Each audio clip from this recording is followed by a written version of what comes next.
Welcome back. This is the platform of SB smart competitive hybrid schooling system. बच्चे आज हम लोग class 12th biology का chapter 9 देख रहे हैं, that is biotechnology principle and processes, right.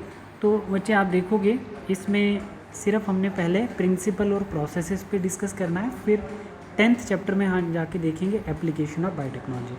तो प्रिंसिपल एंड प्रोसेसेस में कुछ बेसिक स्टेप रहते हैं जो पूरे chapter through out chapter same रहते हैं, थोड़ा थोड़ा जो डिफरेंस है वो हम अलग अलग करके पढ़ेंगे।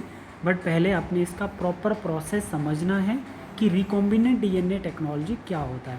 प्रिंसिपल एंड प्रोसेसेस के सामने आप लोग लिख सकते हो बेटा इसमें recombinant DNA technology, recombinant DNA technology बोलो या principle and processes of biotechnology बोलो, ठीक है। इसमें पूरा हमने आरडीटी को समझना होता है, ठीक है बच्चे। देखो जैसे हमारे पास फर्स्ट डेफिनेशन क्या आती है बेटा, इसकी डेफिनेशन क्या है कि बच्चे बोल रहे हैं कि biotechnology deal with the techniques of using live organism और enzyme from organism to produce product and processes useful to human. इसका मतलब ये है बच्चे कि बायोटेक्नोलॉजी एक ऐसी टेक्निक्स है जो डील करती है लाइव ऑर्गेनिज्म को या एंजाइम को, जो हमें कहाँ से मिलते हैं, ऑर्गेनिज्म से। किस लिए? To produce product. प्रोडक्ट हमारा क्या हो सकता है? इंसुलिन हो सकता है, ठीक है। And processes useful to human, जो हमारे ह्यूमन के लिए यूज़फुल हो सकता है, ठीक है बच्चे। बायोटेक्नोलॉजी की हेल्प से हम एक ऐसा प्रोडक्ट बनाते हैं लाइव ऑर्गेनिज्म से जो ह्यूमन वेलफेयर के लिए बहुत ज़्यादा यूज़फुल हो सकता है, ठीक है। देखो जैसे हम लोग यहाँ पर बोलेंगे कि बच्चे इंसुलिन की मैंने क्यों बात की, क्योंकि इंडिया जो है वो डायबिटीज़ की कैपिटल हो गई है, समझ आए। क्योंकि हर एक तीसरा इंसान जो है आपको डायबिटिक मिल सकता है, इतनी ज़्यादा पॉपुलेशन है। तो बायोटेक्नोलॉजी का ज़्यादा से ज़्यादा रोल जो है वो किस में आ सकता है? इंसुलिन की फॉर्मेशन में आ सकता है। और इंसुलिन हम कैसे प्रोड्यूस करेंगे, कैसे इंसुलिन बनाएंगे, है ना। तो उसके लिए हम पहले ये प्रोसेस समझना पड़ेगा, ठीक है। देखो what can biotechnology do for us today, है ना। क्या कर रही है बायोटेक्नोलॉजी आज के टाइम में हमारे लिए, तो हम लोग ये चीज़ यहाँ पर देखेंगे। सबसे पहले हम देखते हैं एप्लीकेशन ऑफ बायोटेक्नोलॉजी। बायोटेक्नोलॉजी का ह्यूमन वेलफेयर में क्या क्या रोल है। तो सबसे पहले हम बच्चे देखेंगे biotechnology in the field of agriculture, है ना। Role of biotechnology in the field of agriculture, या आप बोल सकते हो application of biotechnology in the field of agriculture.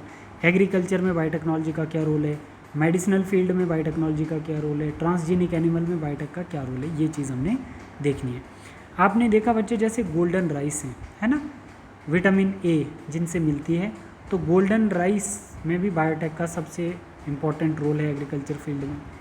Flavour saver tomato एक जीन है बच्चे जो टमाटो को पकाती है, ठीक है। फ्लेवर सेवर एक जीन है जो टमाटो को पकाती है ना, राइप करने में टमाटो को हेल्प करेगी। तो बायोटेक्नोलॉजी की हेल्प से हमने फ्लेवर सेवर जीन टमाटो से रिमूव कर दी है।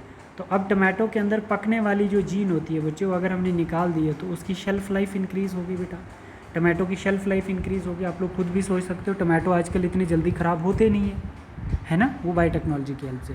फिर मतलब एग्रीकल्चरल फील्ड में हम बायोटेक्नोलॉजी से किसी भी चीज़ की शेल्फ़ लाइफ को इंक्रीज़ कर सकते हैं, ठीक। मेडिसिनल फील्ड में जैसे मॉलिक्यूलर डायग्नोसिस बायोटेक्नोलॉजी की हेल्प से होती हैं।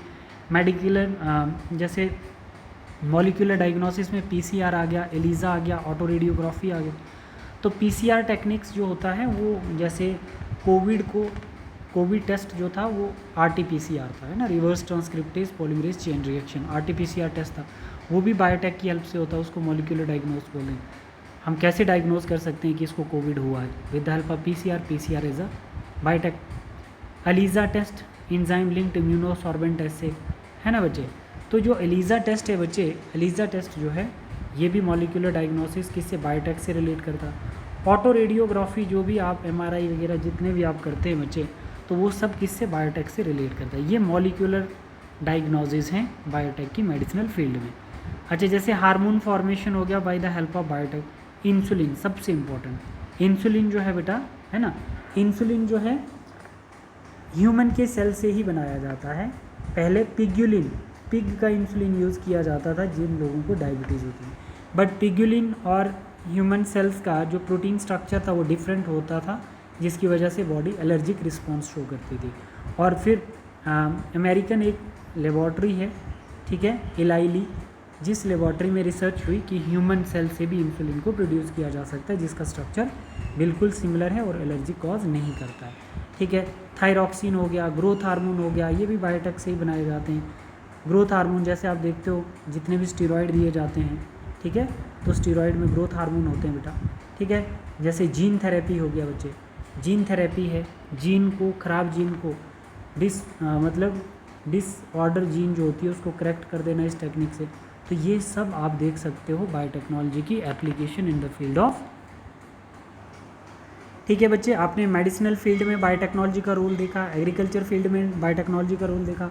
अच्छा, ट्रांसजीनिक एनिमल, जैसे ट्रांसजीनिक एनिमल में आप क्या देख सकते हो बेटा, जैसे आपकी रोजी काऊ आ गई है ना, और भी हम लोग इसमें बोल सकते हैं जैसे ट्रांसजीनिक एनिमल और कौन से हो सकते हैं, साहिवाल काऊ, डॉली शीप जैसे हो गई, ये सब ट्रांसजीनिक एनिमल की एग्जांपल्स हैं। तो इनमें भी बायोटेक का रोल है। ठीक है, आजकल तो जेंडर भी चेंज कर देते हैं लोग, तो कहने का मतलब है ये सब बायोटेक्नोलॉजी की एप्लीकेशन है बेटा।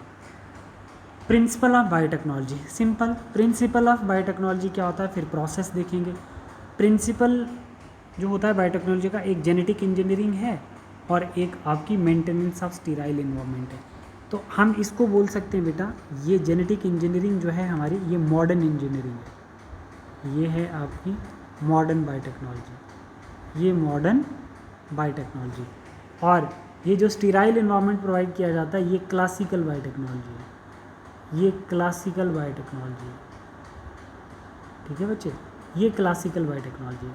तो याद रखना, मॉडर्न बायोटेक्नोलॉजी में हम क्या करते हैं, मॉडर्न बायोटेक्नोलॉजी में जेनेटिक इंजीनियरिंग की जाती है, जिसमें चेंज किए जाते हैं जीन्स, है ना, अल्टर किए जाते हैं जीन, या तो इंसर्ट करेंगे या तो सब्सट्रैक्ट करेंगे जीन।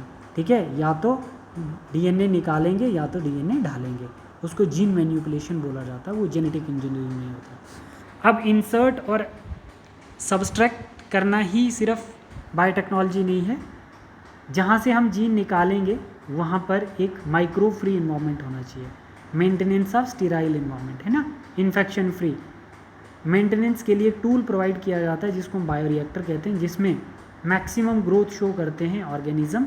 ठीक है, और वो बायोरिएक्टर जो होता है वो माइक्रो फ्री होता है और उसमें हम ट्रांसफॉर्म होस्ट को डालते हैं। ठीक है, तो आप बोलोगे micro free environment classical biotechnology provide करती है और मॉडर्न बायोटेक्नोलॉजी क्या करती है, जीन मैनिपुलेशन करती है। ठीक है बेटा, तो अब यहाँ पे आप लोग देखो ज़रा बेसिक सा कॉन्सेप्ट क्या है हमारा, basic concept of recombinant DNA technology.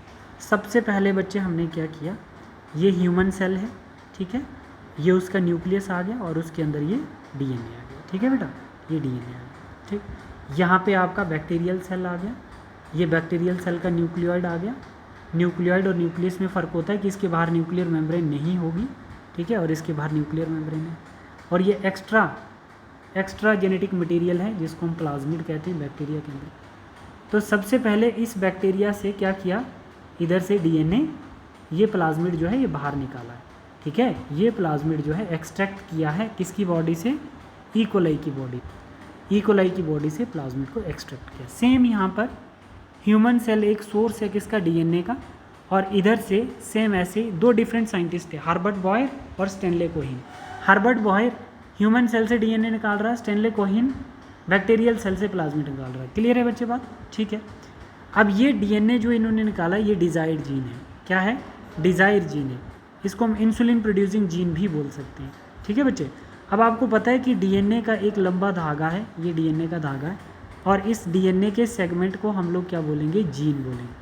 क्या बोलेंगे बच्चे? जीन बोलेंगे। तो हमने डीएनए तो निकाल दिया, ये डीएनए हमने एक्सट्रैक्ट कर दिया, तो क्या बोल रहा है, extraction of nuclear material that is DNA. Extract करने के बाद ये हमारी एक डिजायर्ड जीन है। ठीक है, अब क्या करेंगे, इसमें से हम डिजायर्ड जीन को, मानो ये डीएनए है, ठीक है, और इसमें से हम क्या करेंगे, डिजायर्ड जीन को सेपरेट करेंगे by using gel electrophoresis technique. Obvious सी बात है, ये डीएनए, इसके ऊपर बहुत सारे जीन प्रेजेंट हैं जो डिफरेंट प्रोटीन को कोड करते हैं। ठीक है, अब हमने वो जीन ढूंढना है बच्चे जो इंसुलिन को कोड करता है, जो इंसुलिन प्रोटीन बनाता है। ठीक है, तो हमने क्या किया यहाँ पर बेटा, यहाँ पर हमने डीएनए सेपरेट किया बाय जेल इलेक्ट्रोफोरेसिस टेक्निक, और फिर हमने रिस्ट्रिक्शन एंजाइम से उस वाले पार्ट को कट कर दिया। मानो ये वो जीन है जो इंसुलिन बना रहा है, ठीक है। ये वो जीन है जो हमारा इंसुलिन प्रोड्यूसिंग जीन है, जीन ऑफ इंटरेस्ट जिसको हम बोलते हैं, ये वो वाला जीन है, ठीक है। तो अब हमने इसको यहाँ पे रख दिया जीन ऑफ इंटरेस्ट को, डिजायर्ड जीन को। अब इसको क्या करेंगे हम लोग, इसको हम क्या करेंगे, PCR टेक्निक से मल्टीप्लाई करेंगे, बहुत सारी कॉपीज़ इसकी बना देंगे, ठीक है बच्चे।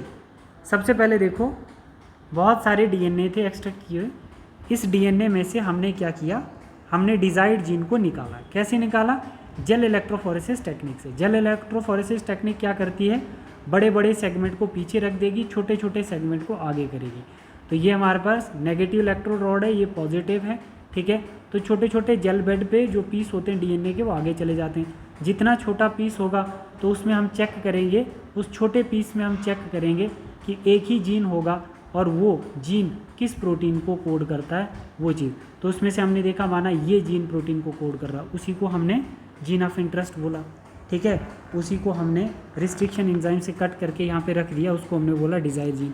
अब उसको हमने मल्टीप्लाई करवा दिया, बहुत सारी कॉपीज़ बन गई बच्चे, ठीक है। ये जीन ऑफ इंटरेस्ट की बहुत सारी कॉपीज़ बन गई, ठीक है बच्चे। अब देखो, अब ये जीन ऑफ इंटरेस्ट यहाँ बन गया। अब इधर देखो, पैरेलली यहाँ पर स्टेनले कोहेन ने क्या किया था, प्लाज्मिड निकाला था बैक्टीरिया से, ठीक है। बैक्टीरिया से प्लाज्मिड निकाला, रिस्ट्रिक्शन एंजाइम यूज़ करके इस प्लाज्मिड को कट कर दिया, यहाँ से कट कर दिया इस प्लाज्मिड को। कट करने के बाद इस प्लाज्मिड DNA के ऊपर हम जीन ऑफ इंटरेस्ट डाल रहे हैं। ये जो जीन ऑफ इंटरेस्ट है इसको इंसर्ट कर दे रहे हैं प्लाज्मिड पे। तो अब बताओ, ये आ गया आपका जीन ऑफ इंटरेस्ट और ये आ गया आपका प्लाज्मिड DNA, मतलब होस्ट DNA। प्लाज्मिड और होस्ट को मिला के हम क्या बोल रहे हैं, रिकॉम्बिनेंट DNA। अब हमारा DNA कैसा हो गया, रिकॉम्बिनेंट DNA हो गया। अब इस रिकॉम्बिनेंट DNA को हम दोबारा एंटर कर रहे हैं, इसको किस में एंटर कर रहे हैं, सेम उसी ई कोलाई के अंदर, इसके अंदर हम इसको एंटर कर रहे हैं। एंटर कर दिया ई कोलाई के अंदर। जैसे हमने इसको एंटर किया ई कोलाई के अंदर, तो इसमें है क्या, फॉरेन DNA भी है और प्लाज्मिड DNA भी है। अब ये ई कोलाई कैसा था, होस्ट सेल था। होस्ट हम इसको इसलिए बोल रहे हैं क्योंकि ये फॉरेन सेल को एक्सेप्ट कर रहा है, फॉरेन जीन को एक्सेप्ट कर रहा है। तो ये ई कोलाई जो है ये कैसा है, होस्ट है। अब जब इसमें फॉरेन DNA आ गया तो ये अब कैसा हो गया, ट्रांसफॉर्म्ड होस्ट हो गया। कैसा हो गया, ट्रांसफॉर्म्ड होस्ट हो गया। अब इस ट्रांसफॉर्म्ड होस्ट को हम करवाएंगे मल्टीप्लाई, इसको हम लोग करवाएंगे मल्टीप्लाई। देखो बच्चे, मल्टीप्लाई किस में करवाएंगे, बायोरिएक्टर में। देखो NCERT के पेज पे बायोरिएक्टर कहाँ है, इसको हम बायोरिएक्टर में मल्टीप्लाई करवाएंगे, क्योंकि बायोरिएक्टर एक ऑप्टिमम टेम्परेचर pH प्रोवाइड करता है, न्यूट्रिएंट प्रोवाइड करता है ई कोलाई की मल्टीप्लिकेशन के लिए। मल्टीप्लाई किसको कर रहे हैं, ट्रांसफॉर्म्ड होस्ट को मल्टीप्लाई कर रहे हैं, क्योंकि उसमें हमारा जीन ऑफ इंटरेस्ट भी तो है, ठीक है।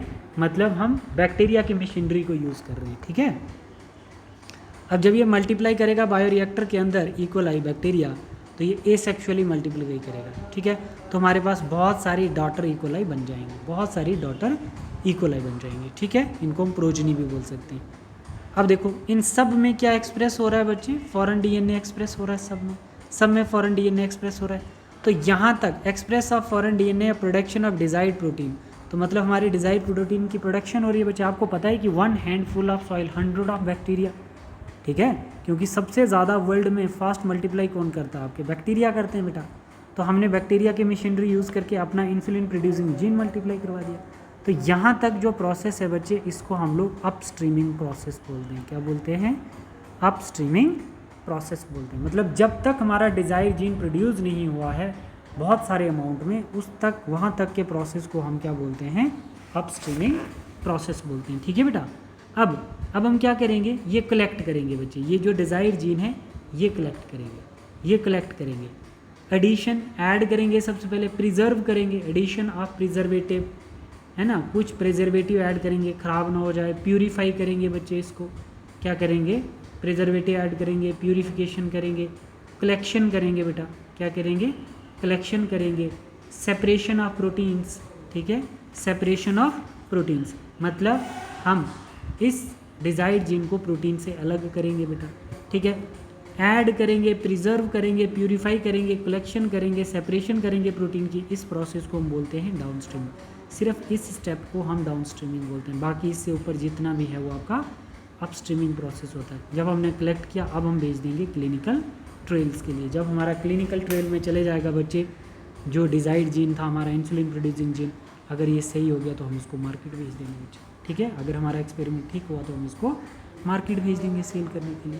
तो अब ये वो इंसुलिन बन गया कि जो डायबिटिक मेलाइटिस पेशेंट हैं, डायबिटिक मेलाइटिस डिजीज़ वाले जो पेशेंट है, शुगर वाले पेशेंट, उनको हम इंसुलिन दे सकते, ठीक है। तो आपने ये बेसिक सा प्रोसेस समझा है इसका, ठीक है। अब मैं आपको आगे और बताता हूँ। देखो, बायोटेक्नोलॉजी के दो प्रोसेस थे, क्लासिकल और मॉडर्न। क्लासिकल में माइक्रो फ्री इन्वायरमेंट होता है ना, जहाँ से आप जीन निकाल रहे हो, जहाँ से डाल रहे हो, तो दोनों को आपने इन्फेक्शन फ्री रखना, वो क्लासिकल बायोटेक्नोलॉजी। और मॉडर्न बायोटेक्नोलॉजी में जीन मैन्युपुलेशन होती है बच्चे, है ना। जीन मैन्युपुलेशन मतलब जीन इंसर्ट करना, या आप जीन क्या कर सकते हो, डिलीट कर सकते हो, रिमूव कर सकते हो, इंसर्ट, उसको जीन मैन्युपुलेशन बोलते हैं। अब देखो बेटा, यहाँ पर 3 इंपॉर्टेंट स्टेप याद रखने हैं मॉडर्न बायोटेक्नोलॉजी। क्या क्या है? पहला, identification of desired DNA with desired genes. आपने देखना है कि मेरा जो डिजायर्ड डीएनए है वो मुझे कहाँ मिलेगा, सबसे पहले आइडेंटिफाई करना है। तो कहाँ मिलेगा? ह्यूमन सेल में मिलेगा, ह्यूमन सेल में मिलेगा, ठीक है। सोर्स क्या है हमारे डिजायर्ड डीएनए का? ह्यूमन सेल, पहली लाइन। फिर जैसे ही हमें मिल गया तो उसको हम इंट्रोड्यूस कर देंगे आइडेंटिफाइड डीएनए को, किसमें? होस्ट डीएनए में। होस्ट डीएनए आपका कौन सा आ गया? प्लाज्मिड डीएनए, प्लाज्मिड डीएनए, ठीक है। ई कोलाई का प्लाज्मिड डीएनए। 2 स्टेप हो गए। इन दोनों में आपकी मॉडर्न बायोटेक्नोलॉजी अप्लाई हो रही है। बट यहाँ पर आपने जब इंसर्ट भी कर दिया, डाल भी दिया, है ना, निकाल के दोबारा डाल दिया उसमें, अब क्या होगा? Maintenance of introduce DNA. जो डीएनए आपने उस इंट्रोड्यूस किया है उसको मेंटेन करना in the host, infection free रखना। फिर transfer of the DNA into its progeny. तो उसको क्या करेंगे? Transfer of the DNA to its progeny. तो वो जो डीएनए होगा वो प्रोजनी में ट्रांसफ़र हो जाएगा, और प्रोजनी बहुत सारी बनेगी, वहाँ से हम कलेक्ट कर देंगे उसको। समझ आया बच्चे? ठीक है। यहाँ तक मैंने आपको इसका बेसिक सा कॉन्सेप्ट बताया है, आप अच्छे से इसको करो बेटा, ठीक है। तो यहाँ पर हमने ये बायोटेक्नोलॉजी देखी है, आप इसकी डेफिनेशन देख सकते हो, मैंने यहाँ तक आपको बताया है। Deal with the technique of using live organism और enzymes from organism to produce product and processes useful to human. ठीक है बच्चे, यहाँ तक आपका क्या है? यहाँ तक आपकी डेफिनेशन है, ठीक। In the sense making curd, यहाँ पर हर जगह bread, wines which are all micro mediated processes, यहाँ पर भी बायोटेक्नोलॉजी का यूज़ होता है बच्चे। कौन सी? Classical biotechnology. Could you also, इसको पढ़ो एक बारी आप लोग ना, इसको एक बारी पढ़ो। However it is use at the restricted sense today to refer such those processes which are use genetically modified organism. देखो, जेनेटिकली मॉडिफाइड ऑर्गेनिज्म आप ऐसे नहीं बना सकते हो, आपको गवर्नमेंट से अप्रूवल लेना पड़ेगा, नहीं तो फिर वही जो चाइना करती रहती है ना, वैसा हो जाएगा। जैसे in vitro, for example in vitro fertilization leading to test tube, ये भी आपकी बायोटेक्नोलॉजी की हेल्प से ही होता है ना। बेबी सिंथेसिस ऑफ जीन, जैसे आपने कौन सा पढ़ा, कौन सा जीन पढ़ा आपने बच्चे? टमाटो फ्लेवर सेवर जीन्स, ठीक है। DNA vaccines are correcting defective genes, ये भी एप्लीकेशन की biotechnology, all are the part of biotechnology. ठीक है बच्चे, ये लैब थी European Federation Biotechnology EFF has given definition of biotechnology that emphasizes both traditional view of modern molecular biotechnology, ठीक है। The definition is given by EFB or as follow। इसके 3 step हैं, देखो। Principle of biotechnology, genetic technique to alter the genetic material DNA and RNA, ठीक है। आगे आप लोग इसको और देखो अच्छे से, बस यही इसका बेसिक है, ठीक है बच्चे। Thank you, God bless you.